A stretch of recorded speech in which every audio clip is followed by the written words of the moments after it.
So this is our Tiny Forest Carbon and Tree Survey training ahead of our tree survey campaign, which is happening in October. But you can take what you learned today and you can do the carbon and tree growth survey at any time. So this is applicable no matter what. So thanks very much for coming. So a quick overview of what we'll look at today, but there'll be time to ask questions and you can pop them in the chat, or after we've finished, you can come back on and we can have a discussion and we can signpost you to things that you need.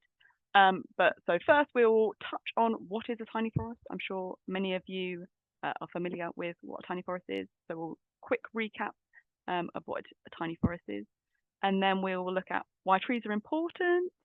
And then we will go into what the Tiny Forest Tree Survey is. And so this was formerly known as the Carbon Week. So you might have heard of Carbon Week, but it's had a rebranding and now it's got a fancy new face. So this is the Tiny Forest Tree Survey. And that is happening on the 12th to the 20th of October as there. So get that date in your diary quick. And then we will go on to look at our methods and any updates we've made and how you can get involved, and we will show you on the portal and any resources that are useful to see and use while you're out in your tiny forest. So hopefully we should have everything covered and we've got plenty of time to ask questions, or you can ask questions.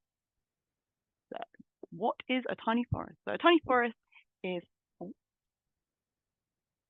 a dense, fast-growing miniature woodland. So they're about 200 meter squares, about the size of a tennis court. And in that, we plant 600 trees. So that's roughly 3 trees a meter squared. So it's very dense and a lot more dense than you would usually see in an urban tree planting initiative.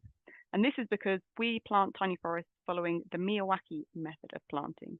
So this is a particular special reforestation method brought to us by Akira Miyawaki, who is a Japanese botanist, and he studied how vegetation occurs naturally, so natural vegetation potential, what the habitat would look like if we as humans hadn't caused any disturbance. And he studied this and he came up with a particular planting method that would recreate that rapid regeneration of pristine environments. And he used that, and we have taken that method and we've adapted it slightly to an urban setting so that we can plant our tiny forests in urban settings. And so the Miyawaki method of planting encompasses some soil prep. So before we do any of our tree planting, we assess the soil and we get rid of any compaction, making sure that the soil is nice and loose so that when we plant the trees, that gives it the best start.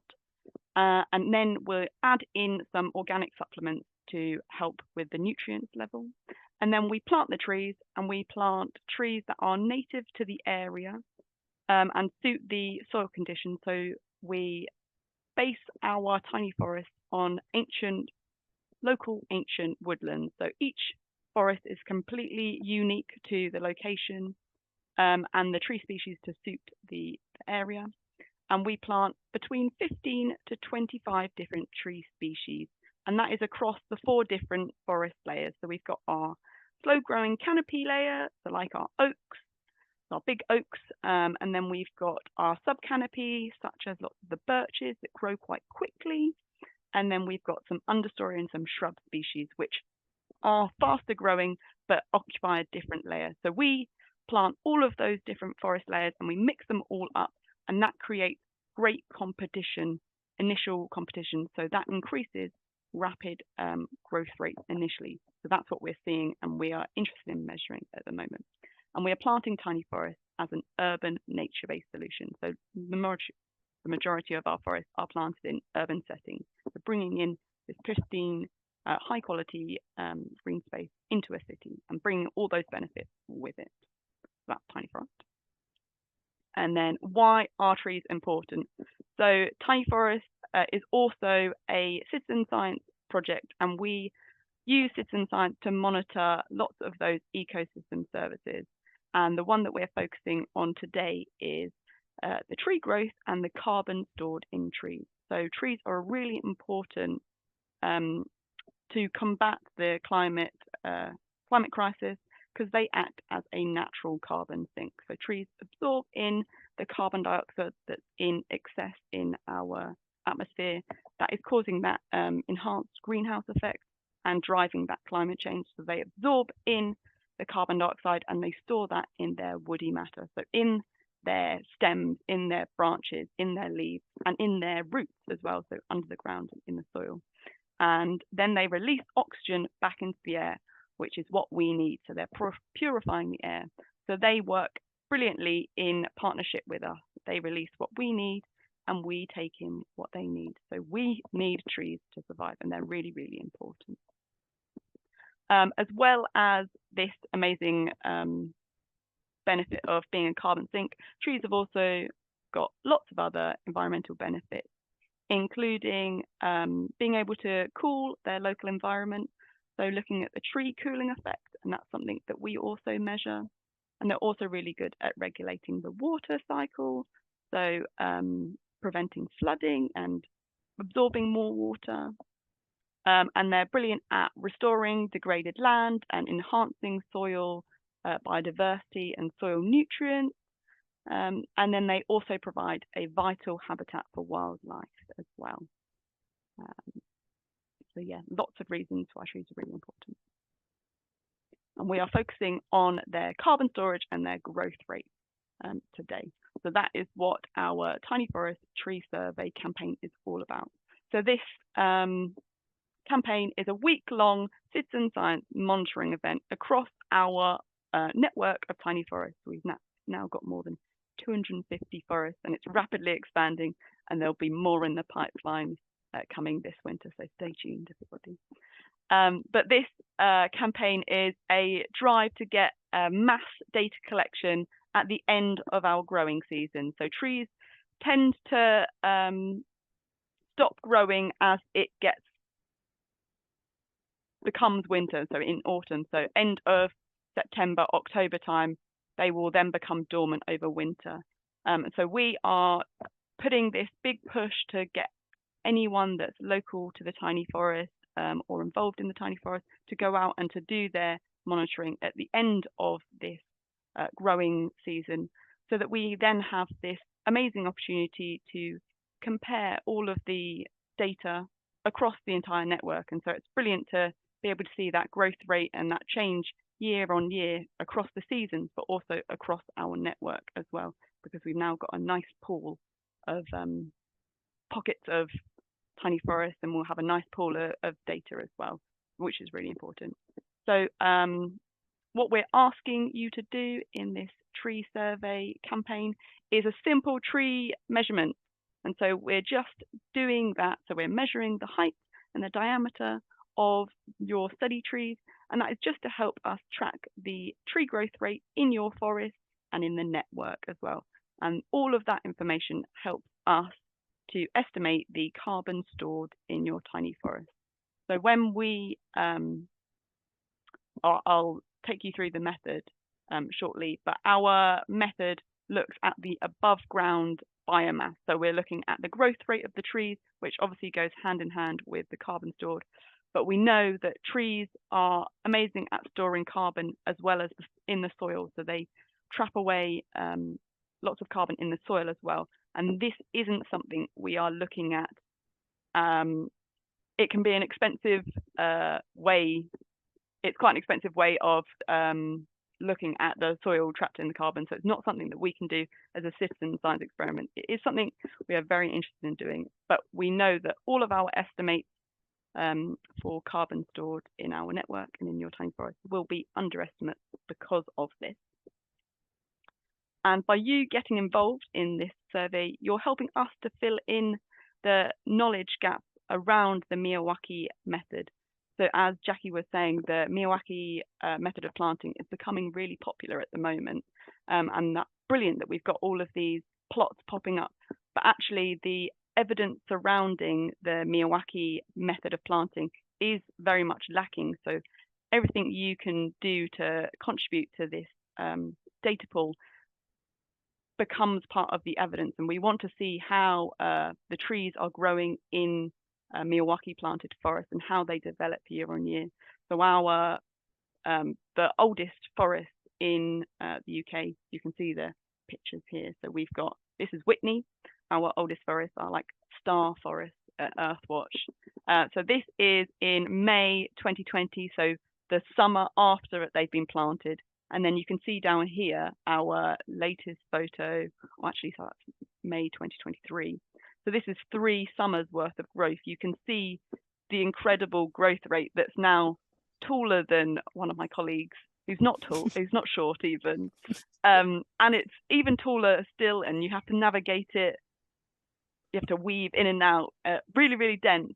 But we don't have the evidence to support it. So we are asking people to help so that we can have the data on this growth rate, and that can inform urban planning going forward and urban green infrastructure going forward, and inform our planting initiatives and things like that.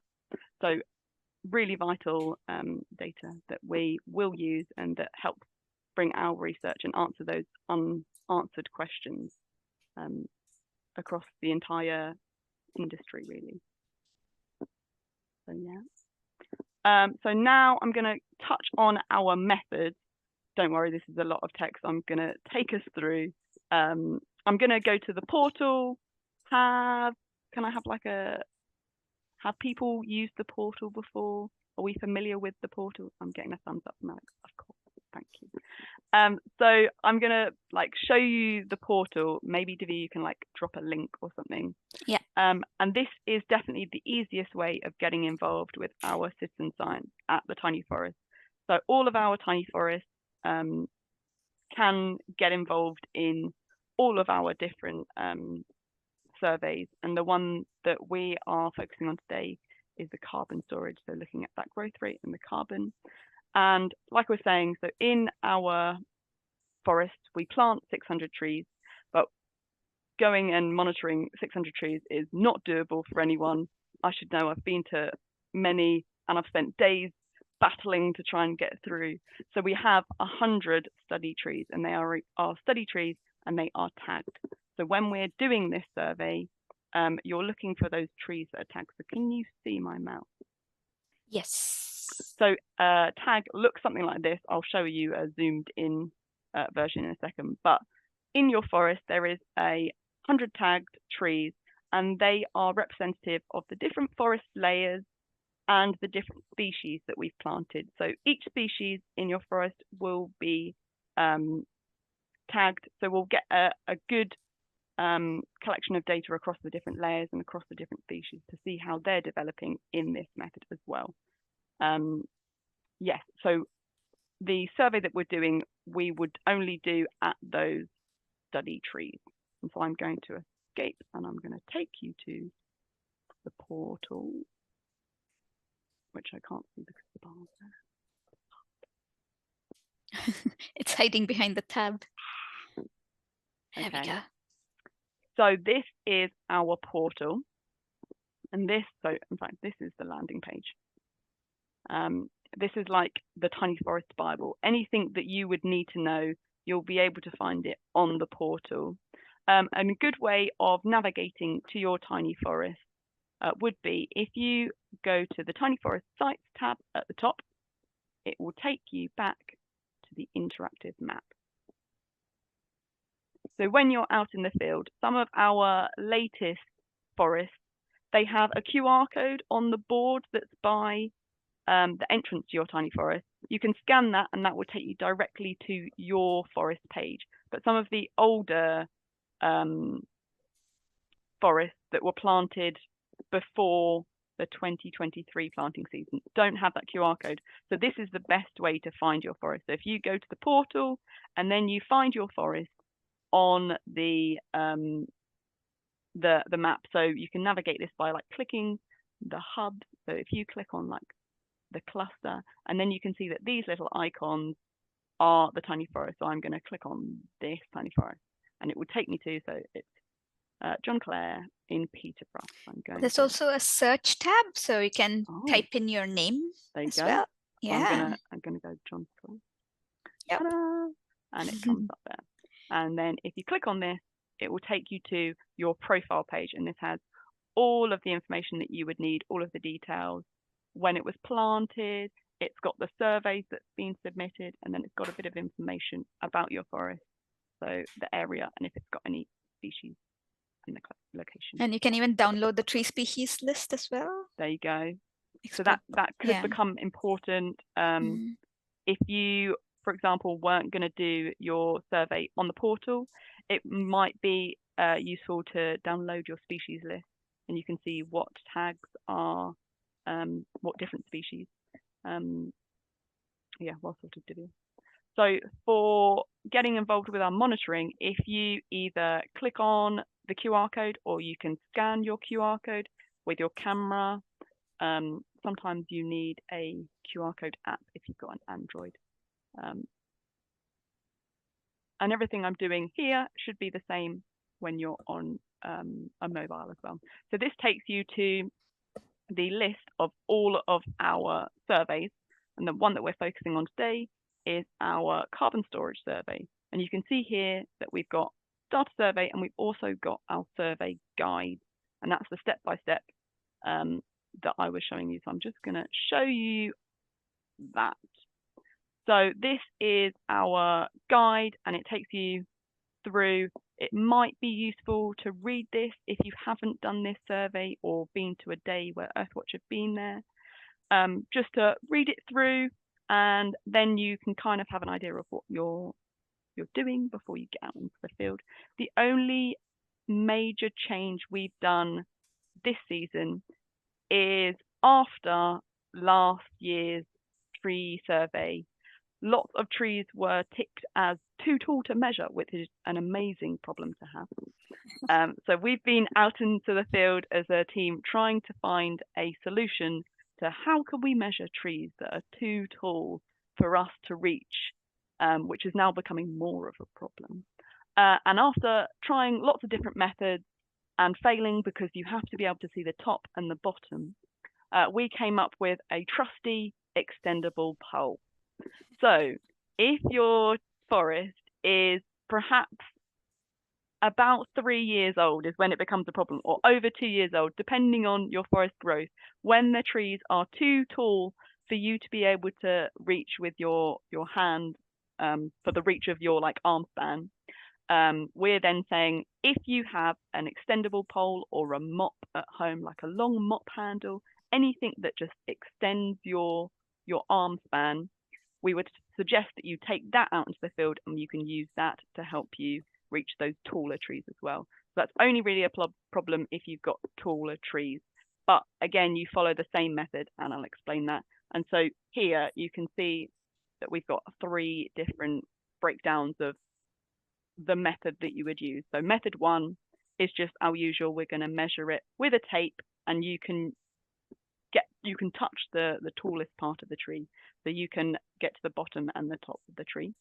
Method 2 is when you have those two tall trees, so when your forest is about 3 years old and you can no longer reach with your arm span. That is when we would say that you should bring with you a pole or expendable mop. And you can do here, as this is saying, what you can do is you can tape your tape measure to the top of your pole, and then you can stand by the base of a tree and that will be your extended reach there. So you'd stand as close to the trunk as possible and then you'd extend your arm up and you'd run the tape measure down and you can read off at the base on the soil.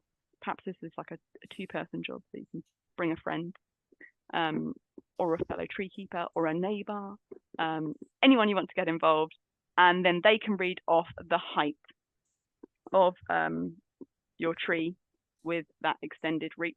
And then method 3 is when the trees are too tall for even your tall pole to reach.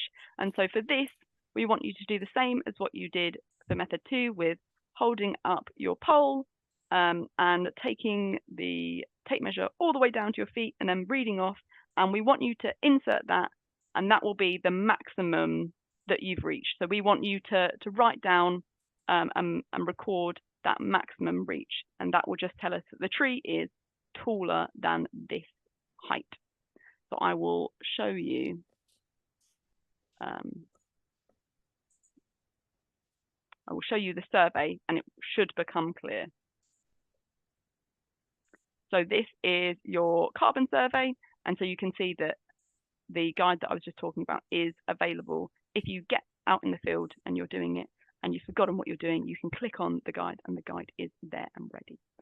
So the first question it asks you is, what's your tree tag ID? And now all of your tags in your trees, they should have a number on. So there is a metal disc and there'll be like a coloured marker so that you'll be able to see them. And they will be numbered. And so you're going to write down the number in this box. And then if you click load, it will come up with what species that is. So it's saying that number 20 was tagged at planting, and that was a common privet. And then it's got the Latin name here. Now, some forests have been retagged because although we do put 100 tags on the trees, some go walkabout, or some get buried, or some get taken off by birds. Some mysterious thing happens to these tags. So sometimes you have numbers that are over 100. So we initially tag 1 to 100, but in the retagging process, we go from 101 to 200. So if you've been a part of that retagging process, or you know that your forest has been retagged since planting, that will be the case for you. But the number will still be on your disc. So don't be afraid when you get 200 and you're like, hold on, I was only told there was 100 tags. So that might be because it's been retagged. And if when you're out in the forest, you can't find any tags, if you let us know and we will happily send you some tags and you can get involved in the process, or we can find a solution for you. That's not a problem. But just let us know and then we can make a note of that and find a solution. But we found our tag, we found 20, and we've been told that it's a common privet. And then the first question it asks is your tree dead? Now, sometimes it's really obvious if your tree's alive and it's thriving and it's got green growth. Other times, some of the trees are slower to take and look sad and wilted, and they have no leaves. And we want to know if a tree is dead because that, again, is something that we're recording. We're recording mortality in our trees. So you can tick this box. If you're not sure, a good check to do is if you scratch away a little bit of the bark at the base of the tree, and then if behind the bark it's green, that's good. There's still some growth and it hasn't quite got that green signs yet. But if it's brown, that means that it's dead. So you should mark that and then you should submit it. And that is your then survey done. You don't need to record the height because it's dead. Especially with autumn, it might be tricky, but then signs of buds or the scratch test would help. Yeah, that scratch test is really important when the leaves are dropping. So yeah, that's a good one to do. And then the next question it asks is your tree species assigned correct? And now this is when you look at the species here, and you can either use an ID guide or you can use apps. I tend to use Seek on my phone, and so that just requires looking at your camera, and then it will tell you using AI which species it's got. And if you want to challenge yourself, you can go with some ID guides. And Divya the team has created a really nice autumnal tree guide as well to help you, because sometimes, like Divya was saying, it was quite hard to ID trees when their leaves are turning and they don't look like what's in most of the guides as well. So we've got some amazing resources which will be sent to you as well. So that's when you will check, is your tree correct? And if it's correct, you can continue. But if you think, hold on a second, this doesn't look like a common privet, you would select it's incorrect, and then you can select the species that you think is correct. And then that will change that going forward. But for now, I'm going to say, yep, that's the same. Now, the next question it asks is, how far are you from the closest edge? Now, the edge of your forest can be either the fencing or the edge of the planting or a pathway or where the seats are, so like a classroom area. So you need to look around and find the closest edge, and then we want you to let us know how far away you think you are. And this can be an estimate. It's only so that we can get an idea of like the edge effect within our tiny forest. So we want to know at what point does this edge effect take effect. So you want to select the distance that's most appropriate. So mine's 1 to 2 meters. And now here is where we will decide how tall our tree is and what method we're going to use to measure the tree. And so this is what we were talking about. So my tree is going to be within standing height. So if my tree was within my height, I would measure the height of the tree. And so I would take my tape measure and I would place the 0 on the soil at the base of my tree. And then I would take my tape measure all the way up and I would run it along the trunk, the main trunk of the tree, to the tallest part of the tree. Now we are measuring the height of the tree. This doesn't necessarily need to be the vertical height. So if, for example, you have some shrubs that tend to go out rather than up, like dogwood, for example, you would then take your tape measure and you would follow the tree. Now we've got some good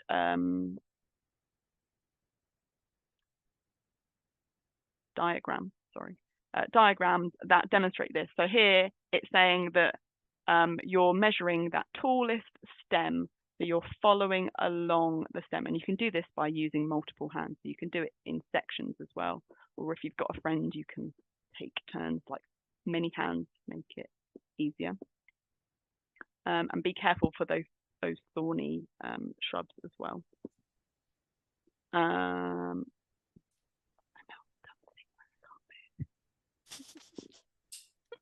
Oh, I can move it. Brilliant. Oh, you can. Success. Nice. Okay. Where am I? Ta-da! Okay, so yeah, you're measuring the height of the tree. So you're following along that stem. And you would do this in centimeters. And so for this tree, it's going to be 1 meter and 59 centimeters. Now, however, if my tree, my common privet, was taller than I could reach, I would then use my pole and I would tape the top of the pole with my tape measure, and then I would extend my hand standing at the base of my tree up, and I would get to the top of the tallest part of the tree. Sometimes a good way of finding the tallest part of the tree is like shaking your tree at the bottom, and you can kind of see which of those branches is the tallest one. And then you're going to run down your tape measure and put the height in there, and so that will just extend your reach. So you're going to put that in there, and then again, if you're so that's for method 2, and then for method 3, if you can't reach the top even with your pole, we want you to write down the maximum, and by clicking the method 3 and then writing your maximum reach, we know that you haven't reached the top of your tree, and so we know that that is a minimum, and so we can take that into account for our data analysis. So I'm going to stick with mine with within arm's reach. And then the next question is, how many stems does your tree have? Now, the majority of our trees that we plant are single stem trees, but we do plant some multi-stem shrubby species. And that is when we want you to have a look down. So it's useful to get down low and have a look at the soil. And we want to know how many stems shoot directly from the soil. So we're not interested in those branches that come off slightly higher, but we want you to look from the soil and count how many stems you see. So you then want to record how many you see. So if it's 1, just want you to record 1, and then we will ask you to measure the diameter. of your tree trunk. If it's multiple, you just want to put the number that there is, and then you'll still only need to measure the diameter of one of those trunks. We would want you to measure a trunk that is representative of your tree. So if you've got one particularly fat one and two skinny ones, it's up to you which one you choose, but it will just help us work out effectively the volume of the tree, so that we can then work out the carbon stored in the tree. So I'm going to say that my tree has 1, and then we're going to work out the diameter. So diameter, we want you to measure the diameter, so the width of the tree trunk, at 10 centimeters from the base of the tree. So you can take your tape measure and you can get to 10 centimeters above, and we want to measure the diameter in millimeters. Now you can either use a ruler, or if you've got a tree keeper kit at your tiny forest, you can use calipers that we use at Earthwatch. But both methods, we still want you to record following the same method and in millimeters. Now, if you're using a ruler, I think we've got photos. You really important that you get low down to the base of the tree, and that you place your ruler against the tree trunk, and you're going to line up the 0 with one edge, and then you're going to read off using your eye the width of the tree. And so that is that's our method for the diameter of that. So you're going to record that at 10 centimeters. So I'm going to say mine was 12 millimeters. And now this box here is if your first diameter of your tree at the base is greater than 100, we would then ask you to take a second diameter at breast height, which is a uniformal height at 1.30 meters. But I'm yet to see that in our tiny forest, so don't worry about this for the most part. And that is that, and then you would submit it, and then that is how you measure your tree. And you can do that as many times as you like, and you can do it as fewer times as you like, and you don't need to do it all in one go, and you can come back to doing it over the week or however long, and you can do it however you like. You can kind of make it into a bit of a treasure hunt looking for your tags.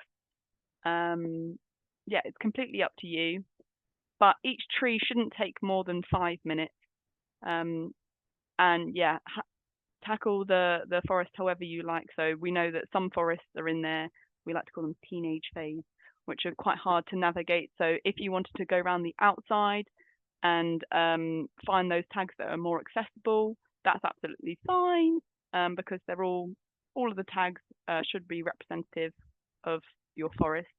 So if you get to those ones that you can measure, that's brilliant.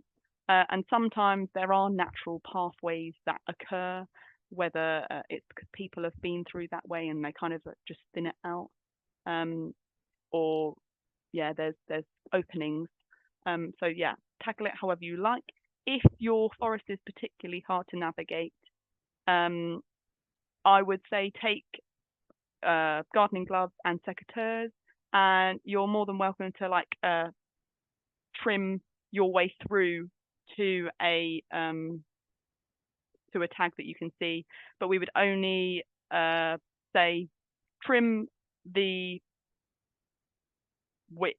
Don't trim up. Don't trim the height, but trim to, so that you can get Divya's making the horizontal cutting, not the vertical trimming, isn't it? We don't want you to skew the height, but yeah, for example, some of those spreading dog roses and hawthorns, to navigate might be easier to cut to, because we appreciate that some of them are really dense and you can't get to otherwise.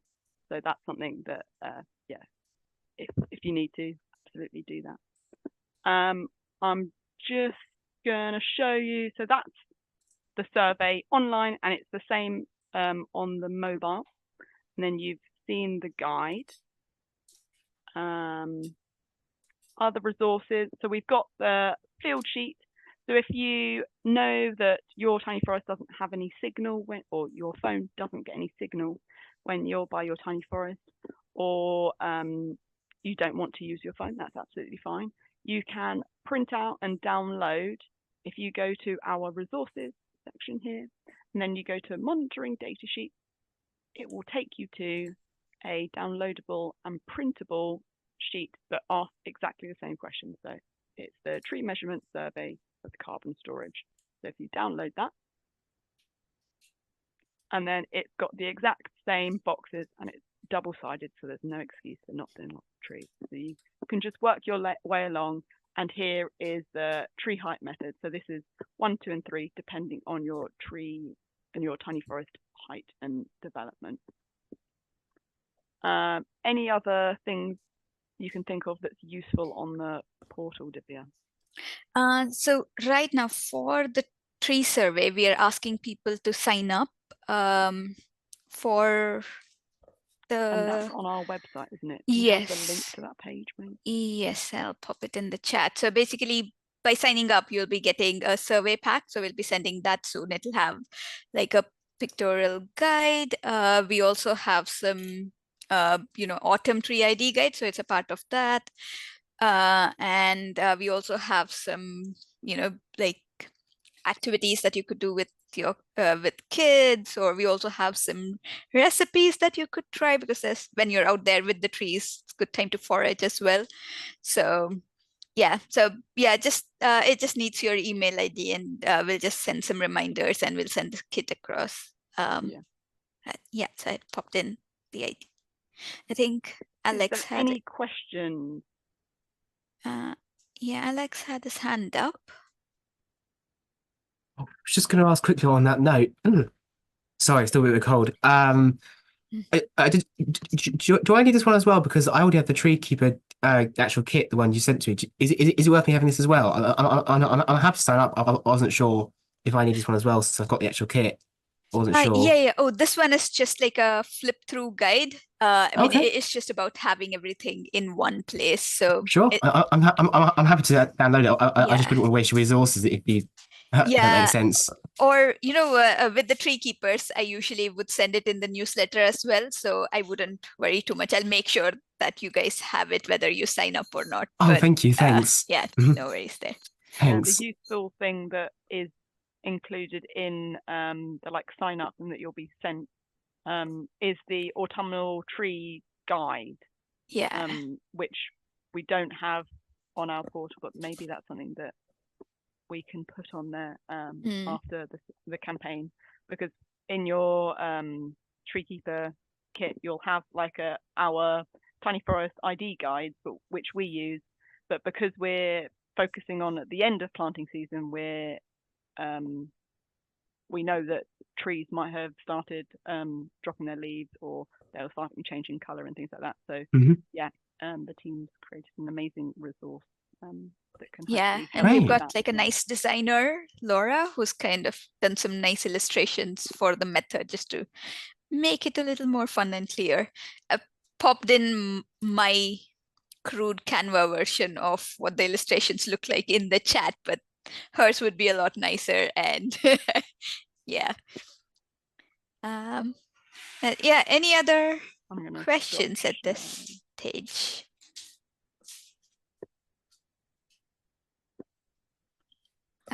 Please feel free to unmute. And I mean, I would say quickly, thanks. That was really interesting. It's really answered quite a few questions I had, actually. I was thinking about, particularly with measuring the taller trees. So that's really good to know. Thanks. Also, I will download the iNaturalist later, because that's always helpful to have. I think my dad has that, actually. But yeah, I'm trying to think of the other questions I want to ask. I can't think of any now. Well, actually, one thing. What happens when if the trees get too tall, even for a pole or something? Is that the point you get a ladder out or something? Or I don't know. Is that just... So this is a brilliant problem to have, and one that's rapidly becoming more of a problem. So we've only got in the early stages of our first few planting seasons, we didn't plant as many as we currently do. So we've got a pool of about 20 forests that are in that stage where, to monitor them, we can't get to the top, and even with a pole. Wow. So this is something that we're we're having to think about. And there is lots of different methods out there, and sometimes you can use like laser pointers, but the problem with lots of those methods that are used in forestry is that because the method is so dense, and the way of planting is so dense, when you're monitoring those trees that are within the stand of trees and you can't see the top and the bottom, and so to get an accurate measurement, you need to be able to pinpoint the top and the bottom, and that's a problem for lots of those different methods. So we did lots of trials. Yeah. And that's what we established for now. I remember that there was a master student who, I know that there's also this constant, mathematical constant that they use. So in forestry, where just by using the diameter of the stem, you can estimate the height of the tree. Oh, that makes sense. But that is a common constant across all species. But as Georgie mentioned earlier, not all tree species grow at the same rate. And with Miyawaki, another thing is with the extremely quick growth rate, we don't know if the trees are elongated. So will they follow the same standard, the same standard constant? Will it be applicable here? So we do have a master student who's trying to get these constants specifically for the Miyawaki methodology to see, what is the relation between the height and width of beech, birch, the wild service tree. So for each and every common species that we plant, they're trying to get that relation, and maybe we might arrive at a more a better formula that works for the Miyawaki methodology. Yeah. Okay. That's really interesting. Thanks. It's the same thing for drones. Yeah, I saw that. I like that. I've seen like infrared and drone footage, which is a good one. Do you reckon we could get the budget to send out to each tree keeper group a drone? Yeah, that'd be cool. That would be cool. Yeah. Yeah, I'm sure that's a good selling point. I know.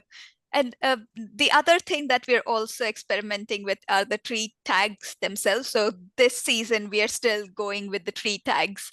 But as we plant more and more, we're finding that to be the biggest challenge. So yeah, as Georgie said, they just go missing sometimes. They do so much. Or is it in your forest as well? I mean, we have about 50 now, I think. We started with 100 or so. Yeah. I mean, we always checked on them, and they just seem to disappear. I mean, at some point we point to them high up on the trunks so they don't fall off, or at least I'm not sure, but yeah. So we're experimenting with quadrants and transects. So I think we're leaning towards transects. So like doing a straight line or a couple of straight lines depending on shape your forest design, and seeing if you can monitor each of the trees that hit that transect, and we're having a look to see if that would hit the right proportions and representation across the different species and different layers, because we want to still continue to get that data across a good representation of the forest.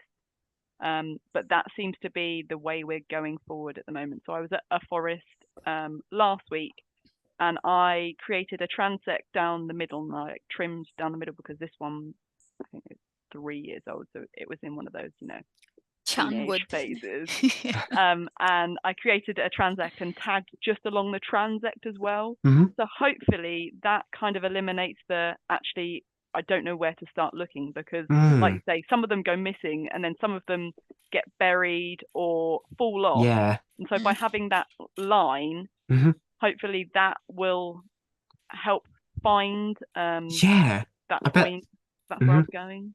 I think that, I bet that would save a lot of time actually, because I think when we did the actual carbon study, I think we spent about a third of the time just looking for the tags, check each tree, try and see if it's got a tag on it or not. That does take quite a lot of time. Yeah. We appreciate your time and effort. Thank you. I mean, as we always say, this whole thing is an experiment, so we're all learning as we go. And that's where, tree keeper feedback is extremely valuable, because all that we have been doing is reflecting on your feedback and trying to improve it, because again, this whole thing is for our volunteers, so we want to make it the best way we can, that is like inclusive, accessible. So yeah, please try it out. This may not be perfect, but yeah, if you have ideas or if you have any troubles with any of these, just let us know and we'll try to come up with different ways of working things Okay, in. brilliant. Thanks. Yeah. So do you think you're going to get involved in the tree survey campaign? Oh yeah, definitely. Yeah, we're going to try and ask. I think I said this earlier. I'm not sure. I think try and ask our. Well, me and my dad will do it, and then we'll try and ask the tree keepers see if they want to do it as well on the carbon week. Hope they will. I'll start a Yeah, see WhatsApp if you group for can them too. coordinate, Oh, group lovely. effort. Nice. Thanks. Yeah. Nice. I think hopefully some of them still are keen on it because we've got the email addresses. Just hopefully, so I guess send them all an email and see if they want to join the group and do the carbon survey. Because I feel like a WhatsApp group gets people's attention more than emails somehow. I'm not sure. I don't honestly know. Maybe I mean, the notification on the phone. Yeah. Yeah. I think, whatever works for your group. I mean, that is another challenge. We still haven't figured out how to link all the tree keepers together. Still work in progress, especially with, GDPR and protecting everyone's contacts. Oh, of course, so, yeah. Yeah, we're trying to, we'll get there. But right now we'll have to stick to the emails, unfortunately. Yeah. But, any other questions? Jackie, maybe Julia? No questions from me. Thank you. Really helpful and informative session. Yeah, thank you. Are you guys following a similar method in Tree Council, or? Yeah, it's kind of similar. We don't tag like we do when we try and count everything. Okay. We don't. We're obviously focused on the tree survival mainly. But yeah, we're too trying to figure out some of those challenges around how to actually get in there. Sometimes it's really quite difficult, isn't it, with the longer established sites. So yeah, I feel your pain. Thank you. Yeah. I mean, any other ideas that you guys have or you're trialing? I mean, yeah, happy to join you guys as well. And yeah, we'll be sharing our learnings a lot. So if you guys want to connect with us, that's also something that we would happy to do. Great stuff. Yeah. So a reminder that the tree survey week is between the 12th and the 20th of October. So I'm going to put that in the chat. And yeah, you can sign up on our website and that will just send you to the resources. But after the campaign, I think it's possibly the month after, we'll have a research wrap up. So we'll look at all of the data that's collected across our network and we'll pull together an overview of the network and a picture of where our forests are and how they're developing and see how you've contributed. So yeah, if you're interested, go stay tuned. I think the webinar is up. But yeah, so any data that you contribute will go into that and then into our monitoring report at the end of the year. So hopefully at the end of the year, we'll have a monitoring report across all of our monitoring topics as well. I have pinged in.